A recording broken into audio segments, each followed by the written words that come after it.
السلام عليكم ورحمة الله وبركاته.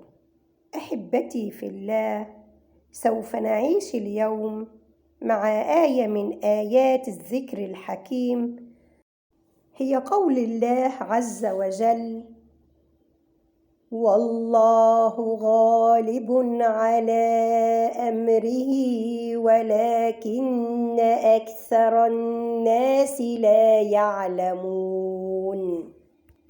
أحبتي في الله، إذا أراد الله أمراً هيأ له أسبابه، فقد تولى الله أمر يوسف عليه السلام، فأحوج القافلة في الصحراء للماء ليخرجوه من البئر، ثم أحوج عزيز مصر للأولاد ليتبناه، ثم أحوج الملك لتفسير الرؤيا ليخرجه من السجن، ثم أحوج مصر كلها للطعام ليصبح عزيز مصر، ثم أحوج العالم كله للطعام ليرده إلى والديه.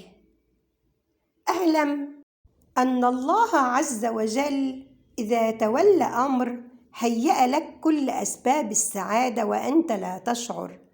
اللهم زدنا فهما وتدبرا لكلامك يا رب العالمين. سبحانك اللهم وبحمدك، أشهد أن لا إله إلا أنت، أستغفرك وأتوب إليك.